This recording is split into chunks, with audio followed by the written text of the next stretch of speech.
हम लोग पढ़ेंगे कृपावती की कथा।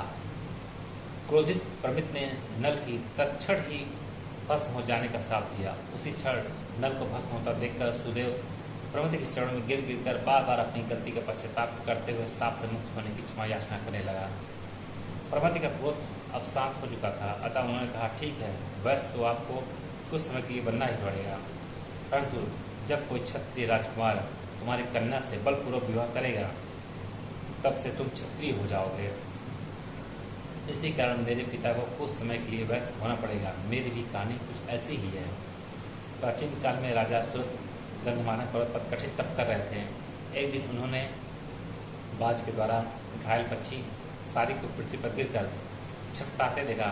उस पक्षी के दुख देखकर राजा मूर्छित हो गए। उनकी मूर्छा दूर होने पर उनके शरीर से मैं उत्पन्न हुई। उन्होंने मुझे बड़ा प्यार किया और मेरा नाम कृपावती रखा। राजश्री सूरत ने ही आश्रम में मैं बड़ी हुई। एक दिन मैं अपनी सखियों के साथ वन में विचरण कर रही थी।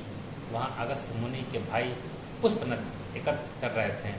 मेरी सखियों ने उन्हें वैश्य कहकर चिढ़ाया, जिससे वे क्रोधित हो गए और मुझे वैश्य कन्या होने का श्राप दे डाला। मैं उनसे विनयपूर्वक बोली, महाराज, मैंने तो आपको कुछ नहीं कहा। जो कुछ कहा मेरी सखियों ने कहा। श्राप आपने मुझे दे डाला, यह कहाँ का न्याय है? आपने तो मुझे श्राप देकर अन्याय किया है। ऋषि ने कहा, ऐसा हाल तुम्हारा गलत संग के कारण हुआ है कन्या।